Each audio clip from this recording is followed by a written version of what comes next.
Itu yang rakyat harus hadapi. Masuk ke DPR, cari mereka itu. Mewakili rakyat kok nggak punya rasa? Manusia apa itu? Joget-joget di gedung DPR lagi ya. Sedangkan dia pergi joget-joget di coffee shop aja itu udah nggak pantas. Apalagi di gedung DPR pakaian resmi gitu dengan lambang itu. Di lain sisi rakyatnya tuh yang bersuka duka, kelaparan, yang miskin, yang nggak makan. Kalau rakyat Indonesia ini yang sudah membayar pajak, yang sudah melaksanakan kewajibannya, menuntut haknya, itu hal yang lumrah, yang harus dipenuhi.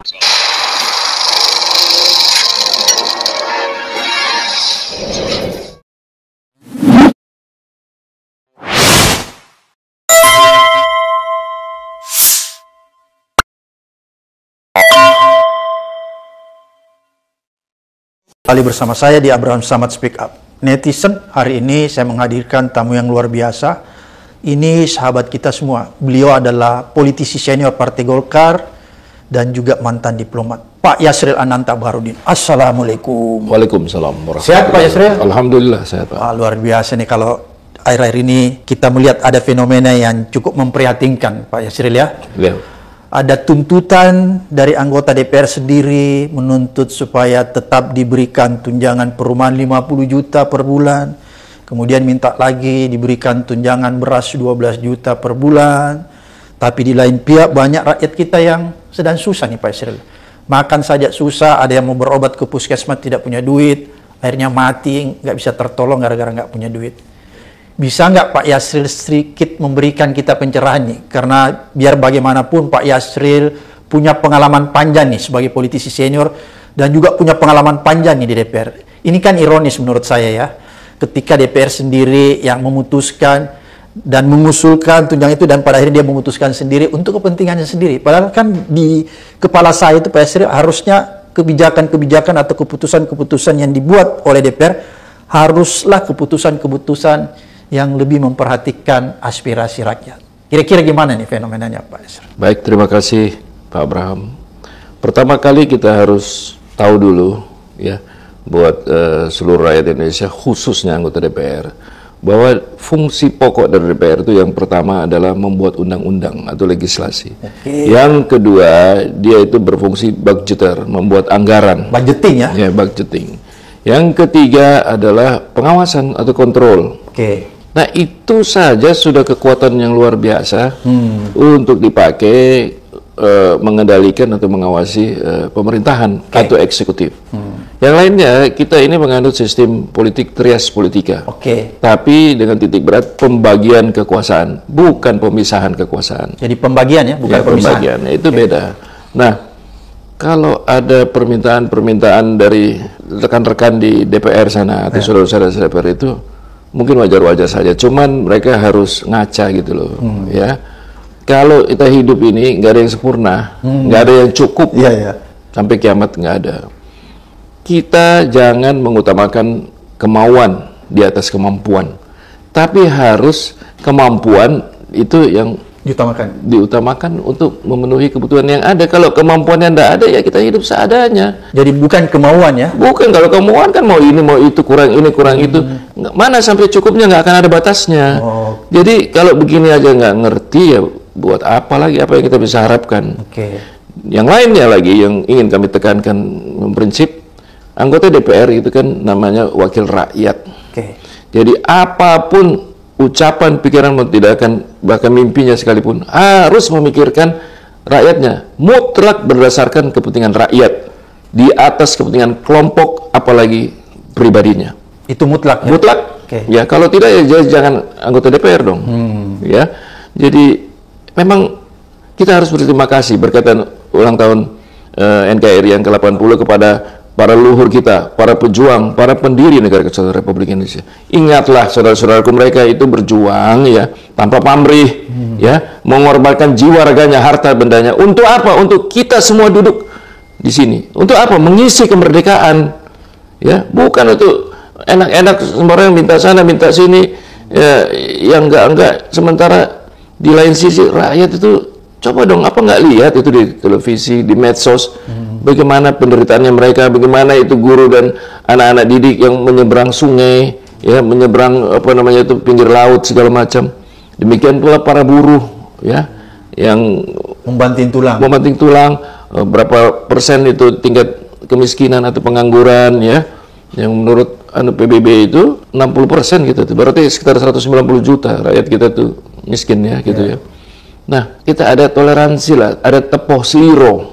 Empati kepada rakyat kita yang memilih kita. Ingat, pertanggungjawaban kita terakhir itu ke Allah Subhanahu wa taala. Kalau kita nggak melaksanakan amanah ini, ya nanti rasakan sendiri di azab nanti di alam akhirat nanti. Ya, jadi itu saja kok sebenarnya. Kita kalau gaji nggak naik apa, itu kita nggak mati kok. Bisa tinggal di mana-mana. Tengoklah itu anggota parlemen di negara-negara lain seperti negara-negara Nordik ya, di Eropa Utara. Jadi ada contoh yang itu, jangan contoh yang mewah-mewah. Kalau contoh mewah Amerika, di Jepang dan lain sebagainya, itu karena mereka tingkat kehidupannya itu makmur, udah sampai kesejahteraan, sementara kita belum. Jadi rakyat itu lebih bagus memperhatikan hal-hal yang berkaitan sama kepentingan rakyat lah ya. Coba tuh dunia pendidikan ya. Kenapa nggak itu yang disorot? Pendidikan luar biasa, kita masukkan di konstitusi lagi 20%. Harusnya itu yang kalau 20% dulu tuh idenya supaya SD, SMP, SMA bisa termasuk makanan bergizinya tuh sudah terpenuhi mestinya. Tapi kemana kok itu sampai enggak? Karena perubahan peraturan yang berganti-ganti segala macam ya, termasuk hilangnya pelajaran kewarganegaraan Pancasila. Itu kan semua pengkhianatan atau memotong kita punya jati diri sebenarnya sebagai bangsa Indonesia. Jadi ada pengkhianatan terhadap konstitusi ya Pak? Oh iya dong, kalau itu pelanggaran itu, masa uang yang kayak begitu yang kita sudah korbankan anggaran di bidang lainnya masih juga diselewengkan lah. Kalau nggak dikatakan dikorup dari yang besar sampai yang kecil, sudahlah, nggak usah membela-bela diri, membohong. Ini kenyataan, semua rakyat sudah tahu. Zaman dulu mungkin kita bisa bersembunyi, tidak ada media sosial, tidak ada wartawan yang ada di mana-mana, atau orang juga yang punya pikiran yang lebih maju sekarang. Ya, zaman sekarang jarum jatuh di sini saja sudah bisa tahu, orang Afrika sudah bisa dengar, sudah bisa tahu. Jadi ada yang bisa disembunyikan. Tidak ada Pak. Nah, itu. Pak Yasril, ini kan menarik. Sebenarnya Pak Prabowo itu sudah mengeluarkan kebijakan efisiensi ya, karena situasi ekonomi kita yang lagi morat-marit, sehingga dilakukanlah efisiensi. Makanya transfer dana pusat ke daerah juga dikurangi, sehingga ada beberapa daerah lain bergejolak karena sudah nggak punya transfer yang besar dari pusat. Satu-satunya jalan menaikkan PBB. Jadi gambaran ini memperlihatkan bahwa ada usaha sebenarnya dari pemerintahan Prabowo untuk melakukan efisiensi. Tapi ironisnya Pak Yasril, kenapa kebijakan efisiensi yang dicanangkan oleh Pak Prabowo ini tidak diikuti teman-teman kita di legislatif? Harusnya kan dia mengikuti tuh kebijakan itu. Dia juga harus melakukan efisiensi menurut saya.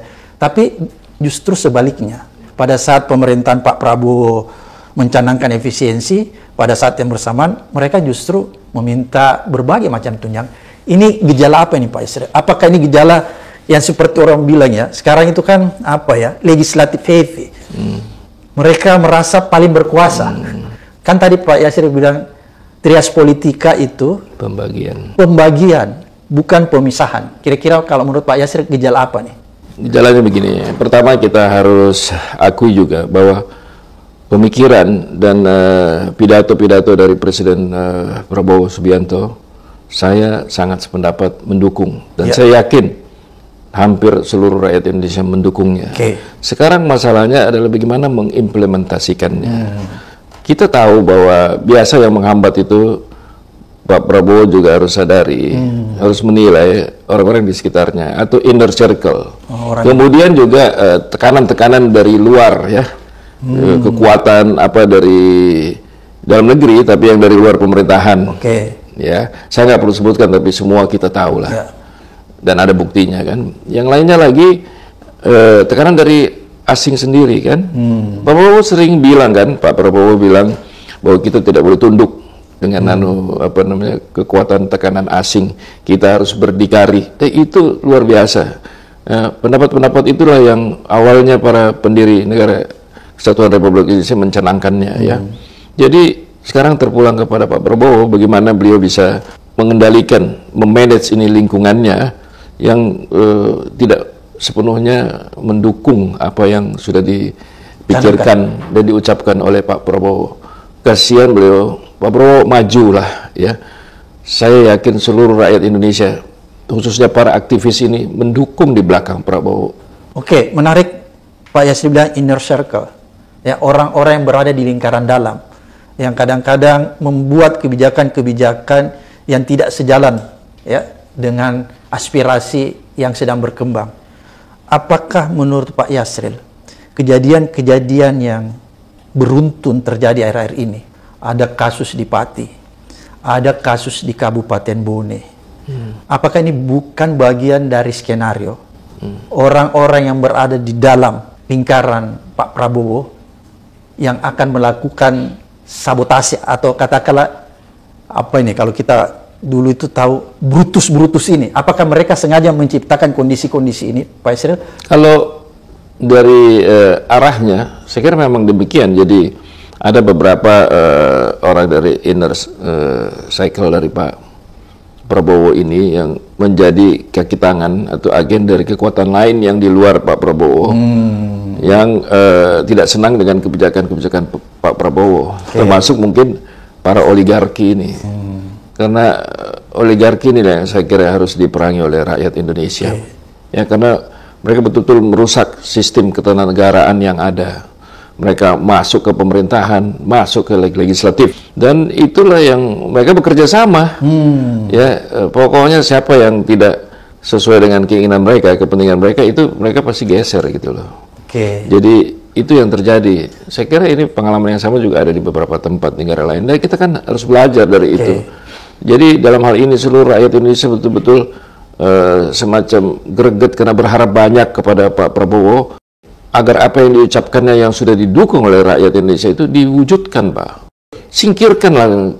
Kami tidak takut menghadapi orang-orang itu, membantu Pak Prabowo, bahkan untuk memusnahkan mereka. Jadi menurut Pak Yasril, Pak Prabowo harus sesegera mungkin menyingkirkan para Brutus nih. Iya, tidak ada pilihan lain karena nggak usah pamrih gitu atau kasihan dan lain sebagainya. Nggak bisa, Pak. Kita ini harus mengambil tindakan tegas dalam prinsip, walaupun kita melakukannya luas dalam pendekatan. Saya kira itu sudah dilakukan oleh Pak Prabowo. Ya, kita juga rakyat ini nggak bodoh. Menilai positif sama Pak Prabowo. Cuman beliau pasti mendapat hambatan yang luar biasa. Berarti tindakan yang harus dilakukan Pak Prabowo juga salah satunya harus segera menarik garis demarkasi antara kekuasaan lama yang terus masih cawe-cawe gitu. Kemudian yang kedua, Pak Prabowo tidak boleh melanjutkan program-program pemerintahan lama, pemerintahan Jokowi, misalnya IKN dan lain-lain sebagainya. Ya, ada program-program yang positif, yang baik untuk rakyat banyak, itu perlu terus dilanjutkan dan ditingkatkan. Tapi ada yang dari awal kelihatan yang merugikan rakyat, ya harus dihentikan. Contohnya jadi kita harus pilih kan, begitu. Mengenai hutang-hutang luar negeri aja itu, coba bayangkan. Itu peninggalan pemerintah lama ya? Peninggalan pemerintah yang sebelumnya dan diperbanyak oleh pemerintahan yang lama. Akhirnya yang harus bertanggung jawab kan Prabowo. Bukan hanya Pak Prabowo, tapi rakyat Indonesia. Yang harus menanggung. Jadi kalau rakyat Indonesia ini yang sudah membayar pajak, yang sudah melaksanakan kewajibannya, menuntut haknya, itu hal yang lumrah, yang harus dipenuhi. Karena hak dan kewajiban itu setara, lurus. Jadi nggak boleh selalu rakyat juga menuntut hak-haknya tanpa memberi kewajiban. Tapi kalau sudah ada kewajibannya yang dilaksanakan, bahkan diperas lagi dengan pajak dan lain sebagainya, itu kan harus dipenuhi hak-haknya. Jadi bagi kembali lagi kepada teman-teman dari anggota DPR yaitu, ya rakyat juga tahu ya bahwa mayoritas sekarang anggota DPR itu terdiri dari para pengusaha ya, ada 60% lebih ya. Dan menangani kurang lebih dari 1.000 perusahaan ya. Akibatnya mereka masuk ke DPR itu mencari kerja, bukan untuk mengabdi lagi seperti yang sebelum-sebelumnya. Saya nggak usah membandingkan lagi dengan tokoh-tokoh DPR yang lalu, yang zaman kami sebelumnya bahkan ya. Karena ada nama-nama tokoh-tokoh yang sangat terkenal dan disegani. Walaupun berbeda pandangan sama pemerintah, tapi mereka berbuat untuk kepentingan rakyat, bukan datang ke DPR untuk hanya mencari materi, uang, dan kekuasaan. Karena kekuasaan itu yang bisa mendatangkan uang ya. Ya, kasihan juga mereka karena untuk jadi anggota DPR memang sistemnya sudah sangat salah, dan itu tanggung jawab dari parpol sebenarnya. Dan pemerintahan, jadi saya kira mereka masuk menjadi anggota DPR kan Kalau daerah paling kurang 15 miliar. Bahkan yang di pusat sini bisa-bisa sampai 50-an miliar. Baru bisa terpilih? Baru bisa terpilih, itu kan berarti dengan jalan yang tidak halal ya musiknya. Karena ada jalan gelap gitu ya. Saudara kita sendiri sudah bercerita juga bahwa dia mengeluarkan hampir 70-80 miliar baru bisa menjadi anggota DPR. Jadi harus mengembalikan? Ya, otomatis. Jadi itu sebagai perusahaan, ya, jadi berarti dagang kan di situ. Nah, dalam keadaan begitu, itu kasihan rakyatnya nggak terpikirkan. Padahal banyak sekali DPR tuh bikin undang-undang apa mengenai rakyat ini ya. Misalnya perampasan aset. Kemudian kan dikasih anggaran. Nah, anggaran itu diawasi. Paling gampang kayak zaman itu. Kalau diawasi dia tidak melaksanakan undang-undang itu, ya dia menyelewengkan anggaran, kita tindak, kita nggak kasih anggaran lagi berikutnya.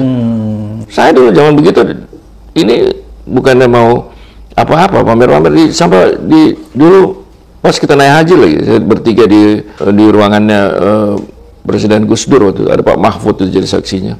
Jadi saya bilang kalau ini ada waktu itu soal polisi ya, soal penempatan. Saya bilang ini pendapat saya sebagai ketua komisi secara netral. Kalau Gus Dur nanti bilang tidak dan yang lainnya itu saya nggak akan kerjasama. Jadi silakan saja nanti kalau mereka mau bekerja cari anggaran di hutan apa di laut sana. Itu sebagai posisi kita bisa terus ya? Iya dong. Itu hak yang dikasih, amanah yang diberikan oleh undang-undang. Jadi kita bukan tidak boleh cari uang, bolehlah hidup yang pantas, tapi harus diselaraskan dengan kemampuan keuangan negara, diselaraskan dengan situasi kondisi rakyat. Apalagi ini kan wakil rakyat.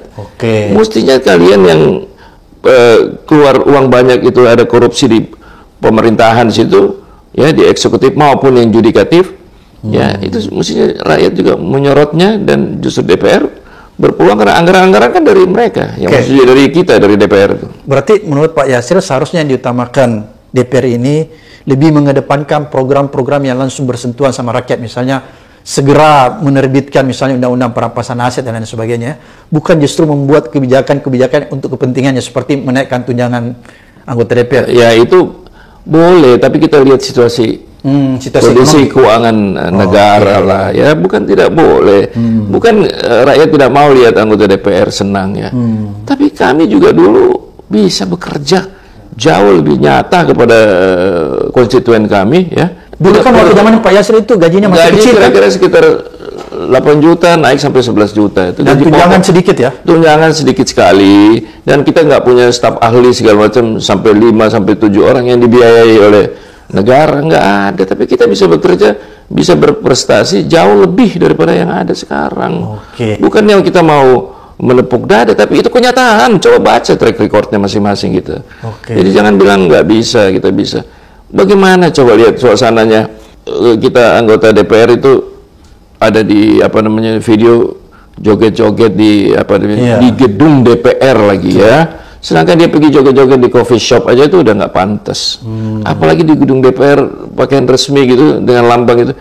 Di lain sisi rakyatnya tuh yang bersuka duka, ya kelaparan, yang miskin, yang nggak makan, yang mau bekerja sampai manjat di tali kapal di pelabuhan itu. Bagaimana perasaannya? Tolong saya minta untuk kita memikirkanlah mereka itu. Bukan nggak boleh itu hak sendiri kalau mau kaya mau apa, tapi ada empati itu. Saya ingatkan sekali lagi saudara-saudara itu, teman-teman anggota DPR itu wakil rakyat. Kalau pemerintah itu lain lagi dia kan, yudikatif lain lagi. Tapi kalau kita mau bicara memberantas korupsi harus menyeluruh dan terpadu, dan harus dimulai dari diri kita. Tidak mungkin dia mau angkat besi yang 100 kilo, kalau 1 kilo aja ya nggak bisa angkat. Jadi wakil rakyat, anggota DPR itu adalah wakil rakyat, bukan wakil partai ya? Bukan wakil partai. Nah makanya yang intinya sebenarnya kita harus sadar kembali dan dimulai dari anggota DPR sendiri. Jadi kalau ada kesalahan jangan kita terus-teruskan ya. Kita jangan malu untuk hijrah. Zaman Nabi pun dia hijrah itu. Jangan malu kalau kita khitoh, kembali ke jalan yang benar. Tidak apa-apa, memang kadang sakit, susah. Tapi insya Allah amal ibadahnya atau dampaknya nanti baik buat rakyat banyak. Kita hidup di dunia ini sementara kok. Jadi nanti nggak usah kebablasan ya. Nah, Gusti Allah rasa itu aja.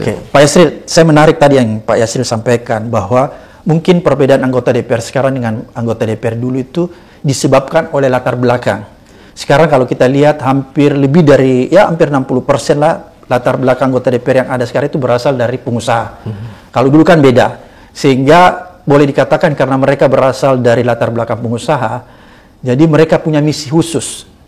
Misi khusus itu bagaimana mereka menggolkan kebijakan-kebijakan yang justru menguntungkan dunia usahanya. Kan kira-kira begitu ya. Yeah. Beda kalau di masa lalu, anggota DPR di masa lalu betul-betul mengeluarkan kebijakan-kebijakan yang lebih berpihak kepada rakyat. Karena mereka bukan berasal dari kelompok-kelompok tertentu, misalnya dari pengusaha dan lain-lain sebagainya.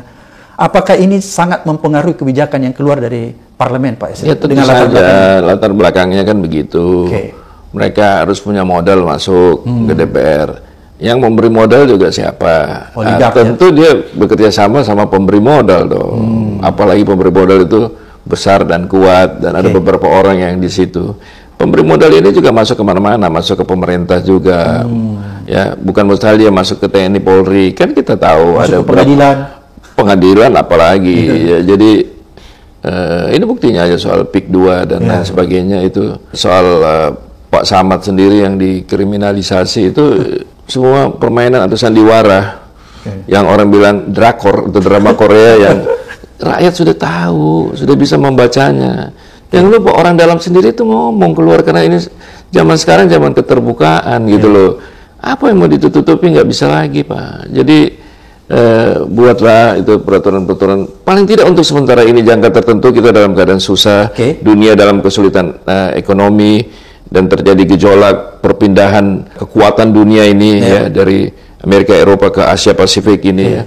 Itu tentu ada beberapa gejolak ya, dan itu harus kita hadapi karena kita harus bebenah di dalam negeri supaya kita bisa melaksanakan amanat konstitusi untuk politik luar negeri, ikut menciptakan ketertiban dan perdamaian dunia. Semuanya langkah kita politik luar negeri yang bebas dan aktif itu diabdikan kepada kepentingan nasional. Bukan kepentingan pribadi ya? Bukan, karena kepentingan nasional itu harus jangan niatnya mau mau maju, mau dapat gaji besar apa, tapi kita nggak kerja. Gimana mau ada hasil gitu kalau nggak belajar, tahu-tahu mau lulus ujian, itu kan sesuatu yang nggak kuliah mau langsung jadi dokter. Iya. Oke, Pak Yasril tadi menarik. Pak Yasril selalu menekankan ini kan ada pengaruh permainan oligarki ya, yang masuk ke semua level, semua sektor, legislatif, yudikatif, eksekutif dan lain sebagainya, sehingga dia mempengaruhi, dia mengendalikan lah istilah saya, dia mengendalikan. Apakah di masa lalu, Pak Yasril, oligarki itu tidak separah sekarang mengendalikan semua sektor? Kan menurut saya pasti di masa lalu oligarki juga bermain. Tapi apa bedanya oligarki di masa lalu dengan oligarki di masa sekarang permainannya? Ya, bedanya yang sekarang kan tentu oligarkinya lebih mapan, lebih kuat.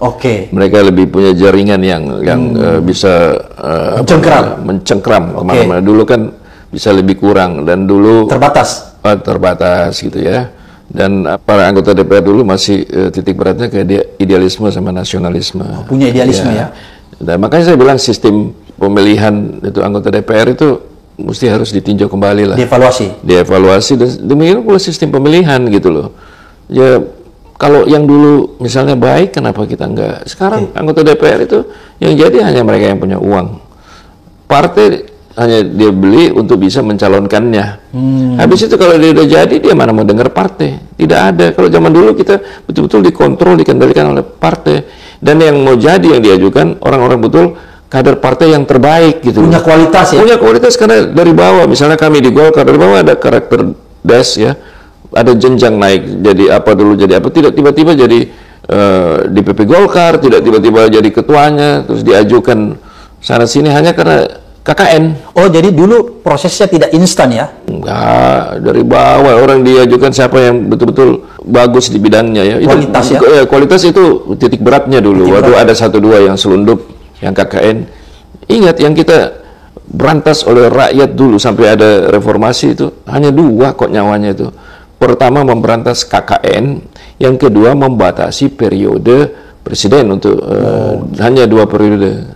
Itu intinya, yang lainnya amandemen itu hanya tambah-tambahan itu. Bahkan sistem politik di Indonesia kan porak-poranda. Ini negara kesatuan Republik Indonesia, bukan negara federal. Ya. Dan dasar negara kita berdiri Republik ini adalah Pancasila. Ya, dengan konstitusi kita. di dalamnya itu ada yang namanya musyawarah mufakat ya. Jadi kita arahnya rusak ke situ. Kalau kita bilang demokrasi Pancasila, banyak lagi orang yang mencibir, pesimis. Apa sih demokrasi Pancasila? Ya dari yang ada istiadat apa yang dulu diaturkan, yang dipersembahkan oleh para pendiri NKRI. Mereka sudah menyaring dari seluruh sistem yang ada di dunia ini, termasuk sistem Islam waktu itu, untuk dipersembahkan buat kita. Kita harus pelihara, kita harus wujudkan itu. Itu baru bisa jadi kalau kita bermimpi untuk sampai kepada Indonesia emas tahun 2045. Kalau tidak, jangan mimpi lah. Bisa di tengah jalan, bisa porak-poranda kita. Berarti Pak Yasri ingin katakan bahwa perlu ada evaluasi yang mendalam terhadap sistem politik yang selama ini kita jalankan. Iya, sistem politik itu harus menurut saya harus direvisi lah, karena tingkatannya mulai dari anggota DPR, DPRD, mulai dari bupati, wali kota, semuanya duit. Itu yang harus dievaluasi ya? Iya, bagaimana kalau enggak? Zaman dulu yang moyang kita nggak ada, itu juga bisa jadi. Jangan lagi ada orang yang bilang itu zaman dulu, ini zaman sekarang lain. Iya, karena kita ciptakan sendiri keadaan sekarang. Gitu loh. Ada di tempat lain, negara-negara lain nggak sebegitu juga. Gitu loh.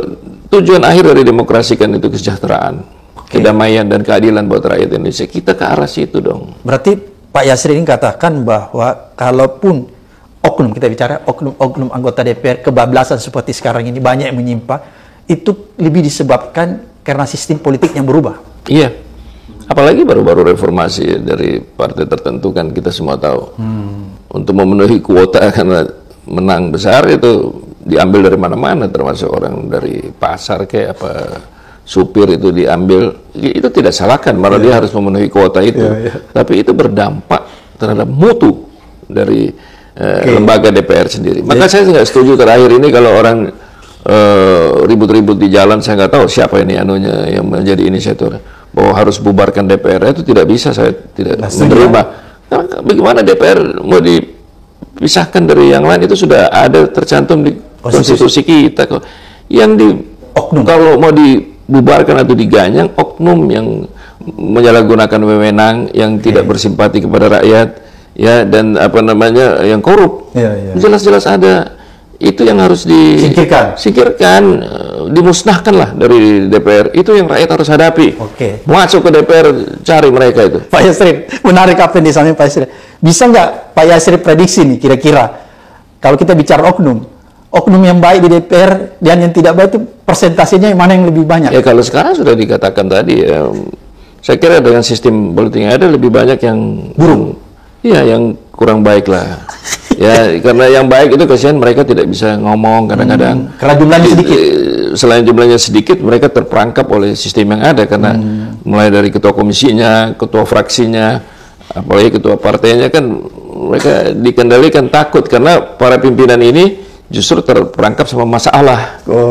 Tersandra. Iya, tersandra. Oh, jadi Pak Yasir mau katakan bahwa kebanyakan oknum-oknum pimpinan-pimpinan DPR maupun pimpinan partai politik ini mereka tersandra oleh kasus-kasus sehingga mereka bisa dikendalikan. Kira-kira seperti gitu, Pak. Iya, itu saja waktu ribut soal tunjangan yang 50 juta per bulan.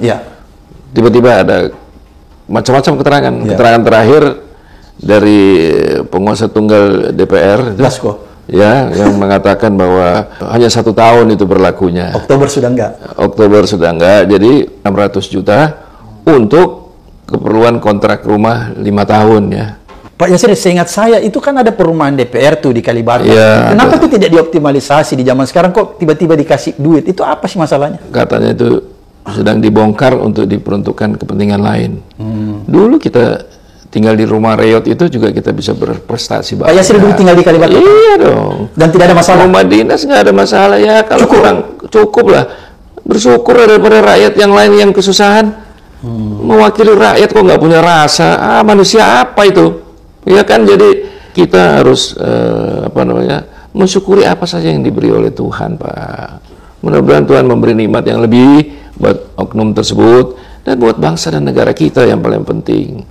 Pak Yasri, kira-kira apa hikmah yang kita bisa petik dari peristiwa-peristiwa ini agar supaya kita bisa mengambil option, mengambil langkah-langkah konkret yang bisa menyelesaikan persoalan bangsa ini? Ya, persoalan bangsa ini sudah begitu amburadul ya. kita harus berani menata kembali atau restorasi.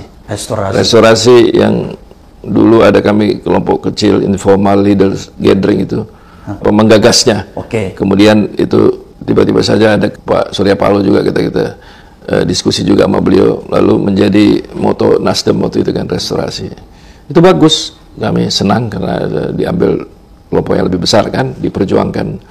Nah itu berjalan, itu harus konsisten. Saya lihat sama kita restorasi, menata kembali Pak.